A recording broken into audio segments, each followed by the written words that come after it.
बिस्मिल्लाहिर्रहमानिर्रहीम। अस्सलाम वालेकुम बेटा जी, क्या हाल है आप लोगों का?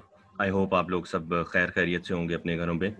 अच्छा जी, तो बेटा जी आज का हमारा जो टॉपिक है, आपको पता है कि चैप्टर नंबर 2 की कमांड्स हमने शुरू की हुई थी और तकरीबन सारी कमांड्स हो गई हैं। एक कमांड और 3 स्टेटमेंट्स रह गई हैं। आज हमने उनको देखना है, ठीक है?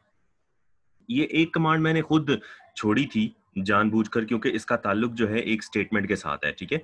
ले जी, तो आज की हमारी जो आखिरी कमांड है बेसिक की, वो है कॉन्ट कमांड। इस लेक्चर की तो पहली कमांड है, लेकिन वैसे जो है चैप्टर नंबर 2 के अंदर लास्ट कमांड है कॉन्ट कमांड। कॉन्ट का मतलब है जी कंटिन्यू से निकली है ये कॉन्ट का जो है वो कंटिन्यू को उन्होंने शॉर्ट करके नाम रख दिया है। इसकी डेफिनेशन देख लें, this command is used to continue the program execution.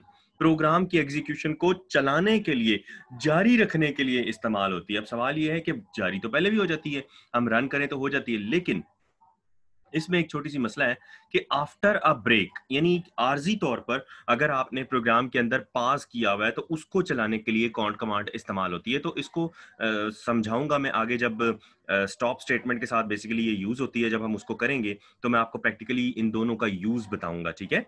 तो इसका सिंटैक्स आप देख ले, सिंपली कॉन्ट कमांड है। ये यूजर ने तब जो है एंटर करना होता है जब आर्जी तौर पर रुका हुआ है, उसको दोबारा से कंटिन्यू करने के लिए कॉन्ट कमांड इस्तेमाल होती है जी। अब सवाल ये है कि ये इस्तेमाल का होती है इंटरप्रिटेशन में। ये एक एमसीक्यू शायद आ सकता है, इसलिए मैं आपको बता रहा हूँ। Can't is useful in debugging. आपको मैंने बताया था कि बग एरर को कहते हैं प्रोग्रामिंग के अंदर, और डिबगिंग वो अमल है जिसके अंदर हम एरर्स को तलाश करके रिमूव करते हैं, ठीक है? तो वहां पर हम बेसिकली एक एक लाइन को चलाकर रोक कर जो है उसकी आउटपुट चेक कर रहे होते हैं। तो इस तरीके से वहां पर डिबगिंग में इसका बहुत ज्यादा इस्तेमाल होता है जी। बहरहाल इसकी एग्जांपल कोई नहीं है। और उसके अलावा जो है ये इंटरप्रिटेशन की पहली लाइन भी आप देख लें कि रिज्यूम्स द प्रोग्राम। रिज्यूम का मतलब होता है दोबारा से चलाना। एक चीज चल रही थी, वो रुकी है, ठीक है, आर्जी तौर पर रुकी है, उसको चलाने के लिए रिज्यूम का मतलब है दोबारा से चलाना, यानी नए सिरे से नहीं चला रहे। आफ्टर द कंट्रोल ब्रेक या स्टॉप, बेसिकली हम स्टॉप लगाएंगे। आप प्रोग्राम जो स्टॉप स्टेटमेंट जहां जहां पे लगेगी वहां वहां पे हमें जो है यूजर को काउंट लगाना पड़ेगा, ठीक है? अच्छा, यहाँ पे बहुत सी कंफ्यूजन होती है कि बेसिकली आप जब प्रोग्राम लिखते हैं तो आप प्रोग्रामर हैं, ठीक है? आपने प्रोग्राम अपने लिए नहीं लिखा। एक बात दिमाग में आप जरा क्लियर कर लें, जब आप प्रोग्राम लिखते हैं तो आपने अपने लिए नहीं लिखा, आपने लोगों के लिए लिखा है, क्योंकि आपने लोगों को वो सेल करना है, ठीक है ना? लोगों ने उनको रन करना है और उन्होंने चलाना है, ठीक है? मतलब लोगों के लिए, ठीक है, जिन्होंने आपको पैसे दिए हैं। अगर आप किसी सॉफ्टवेयर हाउस में हैं, वो आपसे एक प्रोग्राम बनवा के गए हैं, तो बेसिकली उन्होंने चलाना है उसको बार बार, ठीक है ना? उसकी आउटपुट उन्होंने बार बार जो है ऑब्जर्व करनी है, ठीक है? तो आपने जो है अगर दरमियान में पास लगाए हुए हैं, सपोज करो किसी प्रोग्राम की आउटपुट जो है वो ज्यादा लंबी है, 4-5 लाइनों की है, आप चाहते हैं कि इसको मैं एक-एक लाइन कर कर दिखाना चाहता हूँ, ठीक है ना? आप लोगों ने अक्सर देखा भी होगा, तो वहाँ पर जहाँ पर आप एक-एक लाइन करके दिखाना चाहते हैं, वहाँ पर काउंट जो है वहाँ पर आप दरमियान में स्टॉप स्टेटमेंट लगाएँगे तो यूज़र को काउंट लगाना पड़ेगा। ज़रा मेरी बात को फ़ॉलो करें। अगर प्रोग्रामर वैसे नॉर्मली हम एक सिंपल प्रोग्राम, हमारे इतना ज़्यादा लंबे प्रोग्राम होते नहीं हैं, इसलिए हम जो है ना काउंट की हमें ज़रूरत पड़ती है, ना स्टॉप की ज़रूरत पड़ती है। बहरहाल एक चीज़ तो है ना हमारे कोर्स में, आप चाहें तो अपनी आउटपुट को रोक-रोक कर दिखा सकते हैं। जैसे 4 या 5 लाइनों की आउटपुट है, तो वहाँ पर आप अगर प्रोग्रामिंग के अंदर अगर आपने स्टॉप स्टेटमेंट लगाई है, तो यूज़र को काउंट कमांड लगानी पड़ेगी। ठीक होगी बात जी? इस बात को भी यहाँ तक रखते हैं, उसके बाद मैं आपको भी थोड़ी देर बाद इसी लेक्चर के अंदर इसका प्रैक्टिकल जब करके दिखाऊँगा, तो आपको मेरा ख़्याल है ज़्यादा बात क्लियर हो जाएगी, ठीक है? अच्छा, इसके अलावा मैं एक एग्ज़ाम्पल देने लगा था कि अगर आप इंटरनेट पर भी बहुत सी साइट्स पर जो है वो देखते हैं, वो कहता है प्रेस एनी की टू एंटर या प्रेस एनी की टू कंटिन्यू, कुछ इस तरह का मैसेज आ रहा होता है ना जब विंडो भी इंस्टॉल कर रहे होते हैं। तो वहां पर भी कुछ इसी किस्म का जो है वो चीज लगाई गई होती है, कोई स्टेटमेंट ऐसी ही यूज की गई होती है। क्योंकि ये बेसिक है, बच्चों के लिए बनाई गई लैंग्वेज है, इसमें ज्यादा ऑप्शंस नहीं है। इसमें सिर्फ एक सिंपल सी स्टॉप है और उसके बाद यूजर को काउंट लगानी पड़ती है, काउंट कमांड लगानी पड़ती है। ठीक हो गया बेटा जी? चलें जी, तो अब हम अपनी स्टेटमेंट्स की तरफ आते हैं जी। बेसिक की स्टेटमेंट सी। अच्छा, स्टेटमेंट वो चीज है जो प्रोग्राम के अंदर यूज होती है, ये बात मैंने पहले क्लियर कर दी थी पिछले लेक्चर के अंदर। स्टेटमेंट प्रोग्रामर लगाता है, प्रोग्रामर लिखता है, ठीक हो गया? चूंकि इसके लिए लाइन नंबर चाहिए होता है, कमांड के लिए लाइन नंबर नहीं चाहिए होता। अच्छा जी। ले जी, एंड स्टेटमेंट। सबसे पहली हमारी जो स्टेटमेंट है, कह रहा है this statement is used to terminate the program execution, यानी प्रोग्राम को मुकम्मल तौर पर रोकने के लिए, यानी प्रोग्राम का एंड हो गया है तो आपको एंड स्टेटमेंट लगानी पड़ेगी। End closes all the files and return to the command level. ये भी इसकी डेफिनेशन के अंदर थोड़ी सी बात होती है, बच्चे बस यहीं पर इतना ही लिख देते हैं तो बात तो ठीक हो जाती है, लेकिन कोई एग्जामिनर अगर चाहे तो आधा नंबर आपका या एक नंबर काट सकता है, क्योंकि ये क्लोज करता है बाकी फाइल्स को। ये बात आपने बतानी है, ठीक हो गया। चलें जी, और इसका सिंटैक्स क्या है, सिंपल एंड, ठीक है। सिंपल एंड आपने करना है, हर प्रोग्राम के एंड पे आपने एंड लगाकर, एंड स्टेटमेंट लगाकर उसको खत्म करना है, ठीक हो गया। ये बात क्लियर होगी जी। चलें जी, अगली हमारी स्टेटमेंट है रिमार्क्स स्टेटमेंट। रिमार्क स्टेटमेंट, ले जी, ये वो वाहिद स्टेटमेंट है जो नॉन एग्जीक्यूटेबल स्टेटमेंट है। ये वो वाहिद स्टेटमेंट है नॉन एग्जीक्यूटेबल। अब इसका मतलब क्या है, यानी इसको लिखो ना लिखो फर्क नहीं पड़ता, और नॉर्मली हम यूज नहीं करते इसको भी, ठीक है। मैंने आपको पहले बताया था सारी कमांड्स और सारी स्टेटमेंट्स हमने यूज थोड़ी करनी है, जहां पर हमें जिसकी जरूरत पड़ेगी हम उसे यूज कर लेंगे।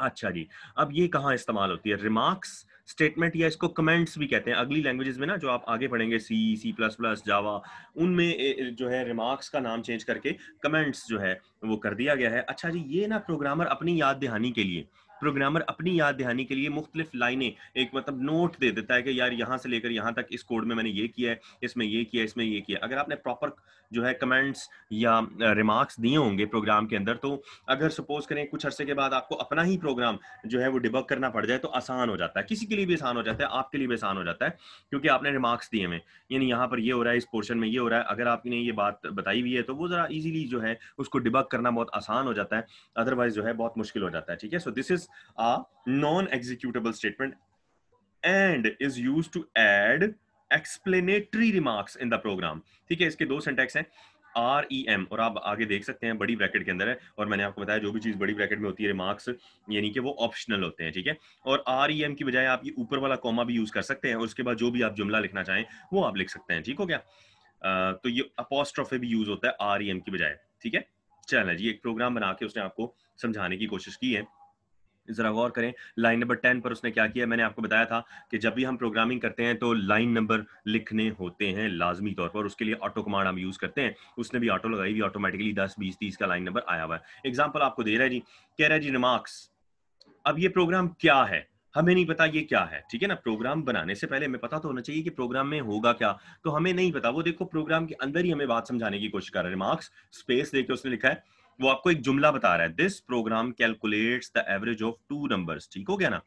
यानी ये वो प्रोग्राम है जो दो नंबर्स की एवरेज निकालेगा, तो आपको समझ में आ गई। उसने आपको प्रोग्राम के अंदर ही बता दिया, कोई अलग से सवाल नहीं है। इस लाइन को ना भी लिखता तो प्रोग्राम की आउटपुट पे फर्क नहीं पड़ना था, इसीलिए तो इसको नॉन एग्जीक्यूटेबल स्टेटमेंट कहते हैं। ले जी, अब लाइन नंबर 20 है, उस पे उसने क्या किया है कि एक ए नाम का वेरिएबल लिया, उसको 15 वैल्यू असाइन करवाई है, ठीक है। इसके बाद लाइन नंबर 30 पर एक और बी नाम का वेरिएबल लिया है, और उसको 25 जो है एक वैल्यू असाइन करवा दी है, चूंकि इक्वल यहाँ पर असाइनमेंट ऑपरेटर है, ठीक होगी ना बात। उसके बाद कैलकुलेशन, आपको पता है एवरेज का फार्मूला क्या होता है, एवीजी नाम का एक और वेरिएबल लिया है उसने, ठीक है। और उसमें एक फार्मूला बना दिया है, ए प्लस बी, यानी दोनों को प्लस करो और ब्रैकेट में किया है, और डिवाइड कर दो 2 से, ठीक हो गया। यानी पहले ए और बी को प्लस करो, उसके बाद उसको 2 से डिवाइड करो। पहले इसलिए कर, चूंकि ए और बी को पहले प्लस करवाना है, इसलिए उनको उनके दरमियान उसके उसके इर्द गिर्द ब्रैकेट लगा दिया उसने, ए और बी के इर्द गिर्द, ठीक है, और डिवाइड कर दिया 2 से। ले जी, उसके बाद एक और मार्क्स लाइन की बना रहा है, हालांकि इसकी कोई जरूरत नहीं होती, लेकिन आपको समझाने के लिए। ले जी, उसने कैलकुलेट कर लिया है, एवरेज हमारी कैलकुलेट होगी और एवीजी वेरिएबल के अंदर स्टोर भी होगी है, लेकिन आउटपुट नहीं आएगी। आउटपुट के लिए वो बता रहा है डिस्प्ले द एवरेज। अब डिस्प्ले करने के लिए देखिए अपोस्ट्रोफी यूज किया उसने, ऊपर उसने REM यूज किया था आपको बताने के लिए, और ये कॉमा ये भी यूज किया जा सकता है, क्योंकि रिमार्क्स हमारे पास दो हैं, ठीक है। सॉरी, इसका सिंटैक्स दो तरह से हम यूज कर सकते हैं।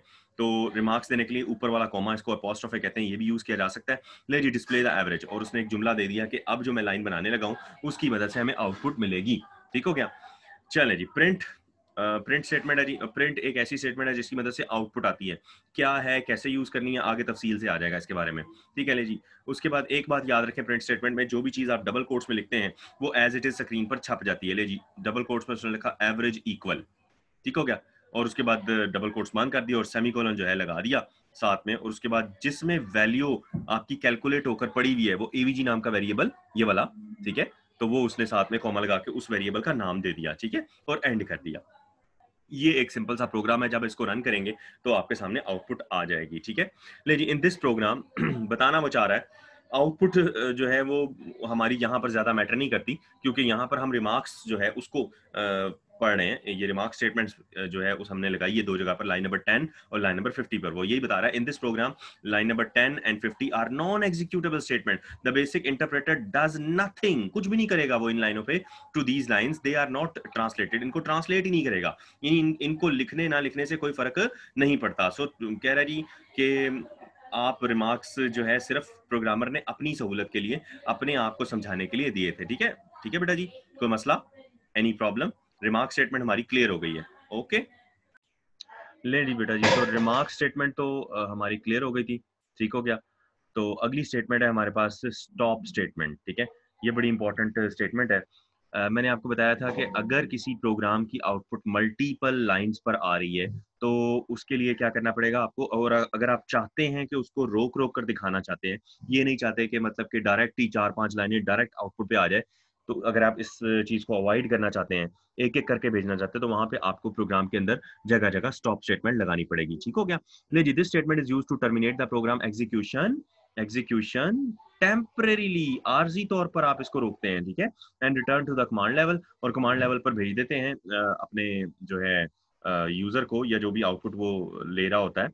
ले जी, इसका सिंटैक्स क्या है, स्टॉप, सिंपल सा आपने स्टॉप लिखना है। कह रहे stop statement may be used anywhere in the program, आप कहीं पर भी यूज कर सकते हैं to terminate the execution of the program, आरजी तौर पर, यहां पर उसने बात पूरी नहीं की, टर्मिनेट का मतलब होता है खत्म करना, आरजी तौर पर प्रोग्राम की एग्जीक्यूशन को रोकने के लिए। So when a stop statement is encountered, जब भी ये आएगी, वकू पजीर होगी, द प्रोग्राम के अंदर, प्रोग्राम के अंदर अगर आ जाएगी, the following message is printed, क्या मैसेज आएगा, ब्रेक इन, आगे लाइन नंबर जो भी होगा, एन का मतलब है जो भी लाइन नंबर आपका है जिस पर आपने स्टॉप स्टेटमेंट लगाई है, तो वो लाइन नंबर बता देगा कि इस लाइन पर ये ब्रेक आ गया, ठीक है।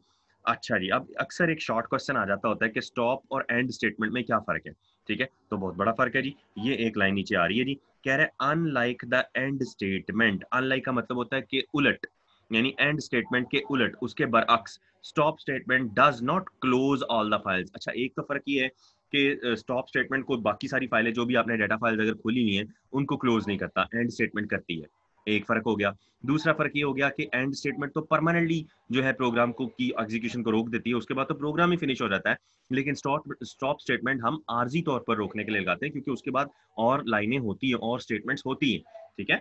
चल है जी, तो कह रहा है GW basic always return to the command level after the stop is executed, तो वो जब भी स्टॉप आएगा तो कमांड लेवल पे आ जाएगा, यानी यूजर को कहा जाएगा कि अब अगर तुम चलाना चाहते हो, अगर तुम एग्जीक्यूशन को रिज्यूम करना चाहते हो, तो तुम्हें क्या करना पड़ेगा, जरा इस लाइन को पढ़े। कह रहा है एग्जीक्यूशन इज रिज्यूम्ड, अगर दोबारा से एग्जीक्यूशन को चलाना, रिज्यूम का मतलब होता है दोबारा से चलाना, बाय इशूइंग, आपको क्या करना पड़ेगा, कॉन्ट कमांड लगाओ, ऊपर हमने पढ़ी थी ना कॉन्ट कमांड, ठीक है ना। इसीलिए मैंने पिछले लेक्चर में क्लियर नहीं की थी कि कॉन्ट स्टेटमेंट जो है, सॉरी कॉन्ट कमांड जो है उसका ताल्लुक स्टॉप स्टेटमेंट के साथ होता है, स्टॉप लगेगी तो आपको कॉन्ट लगानी पड़ेगी। जरा इसके प्रोग्राम को भी देख लें आप, इसने यहाँ पर बना के दिखाया हुआ है, ओके किया, ऑटो लगाया, इनपुट कर रहा है A B C, 3 वेरिएबल जो है यूजर से ले रहा है, उसके बाद जो है के नाम का एक वेरिएबल लिया है, उसमें A × 2 × यानी कि एक कैलकुलेशन करवा रहा है, उसके बाद L और ये B की कोई कैलकुलेशन करवा रहा है, एक ही लाइन पर 2 स्टेटमेंट्स उसने लिखी हैं। नहीं जी, इसको मैं आपके सामने करने की कोशिश करता हूँ, जो प्रोग्राम उसने दिया है प्रैक्टिकली करके देखते हैं। ले जी, सबसे पहले उसने ऑटो किया, क्योंकि आपने एक प्रोग्राम बनाना है तो ऑटो करना पड़ेगा आपको, हो गया ऑटो। उसके बाद वो इनपुट स्टेटमेंट जो है वो लगाई है उसने, चले हम भी लगा देते हैं इनपुट। मैंने आपको बताया था कि कोई फर्क नहीं पड़ता, स्मॉल ABC लिखें या छोटी बड़ी ABC लिखें, कोई फर्क नहीं पड़ता, इनपुट ABC। उसके बाद के नाम का वेरिएबल लिया उसने, मैं भी के ले लेता हूँ, ठीक है, और A × ठीक है, उसने हालांकि स्टार नहीं लगाया, स्टार लगाना जरूरी था, A × 2 कर दिया हमने, यानी कोई सिंपल सी कैलकुलेशन है। उसके बाद फिर से स्टार लगा देते हैं, और उसके बाद उसने क्या लिखा है, 5.3, ये एक उसने लाइन बना ली है। अब वो कॉलन लगाकर उस पर कर रहा है, मैं कॉलन से अवॉइड करना चाह रहा था, बच्चों को जरा सीधी सीधी कैलकुलेशन बताना चाह रहा हूँ, ठीक है। अभी हमने प्रोग्रामिंग उस तरह से सीखी नहीं है कि आप एक ही लाइन पर सारा कुछ करते रहें, जब हमारे पास सब कुछ है तो क्यों नहीं हम जो है वो उसको करेंगे डिफरेंट लाइनों पे, ठीक है ना। इतनी सारी लाइंस है हमारे पास, कितनी लाइंस है हमारे पास, 65,529 लाइंस है हमारे पास, ठीक है ना। उसके बाद क्या किया जी, B × 3 डिवाइडेड बाय 0.3, 0.26, ठीक हो गया। ले जी, ये हमारे पास हमने एल की कैलकुलेशन कर ली है। उसके बाद हम एम नाम की एक और कैलकुलेशन करना चाहते हैं। एम इक्वल, वो कह रहा है जी सी इंटू के इंटू के प्लस, ठीक है, और 100 कर दिया। और उसके बाद फिर से अगली लाइन पर ये कॉलन लगाकर प्रिंट उसी लाइन पर, जो मैंने आपको बताया था ना स्ट्रक्चर के अंदर के सेम लाइन पर अगर आपने दो स्टेटमेंट्स लिखनी है तो दरमियान में कॉलन लगाना पड़ेगा। ये देखें यहाँ पर भी कॉलन लगाया गया है, ठीक है, यहाँ पर भी कॉलन लगाया गया है। तो मैं इस कॉलन से बचना चाह रहा हूँ, ठीक है ना। चलें जी, तो अब हम प्रिंट स्टेटमेंट करेंगे, प्रिंट, उसके बाद एम, और ये हमने कर दिया। ओ, दरमियान में एक जगह पे स्टॉप स्टेटमेंट भी लगाई थी हमने, ठीक है, उसने स्टॉप स्टेटमेंट नहीं लगाई, तो ये बात हो गई हमारी। अच्छा जी, कोई मसला नहीं है। मैं इसके अंदर जो है स्टॉप स्टेटमेंट 35 पे कर देता हूँ, 35 स्टॉप, ठीक है। और उसके बाद हम जो है लाइन नंबर 40 की बजाय हम 60 पर आकर कहते हैं एंड कर दिया हमने, ठीक हो गया। अच्छा जी, अब हम इसको रन करके देखते हैं।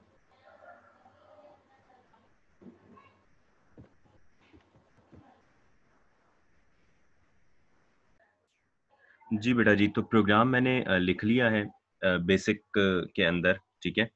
आप देख सकते हैं कि मैंने क्या किया है, लाइन नंबर 10 तो सेम टू सेम ये इनपुट स्टेटमेंट है।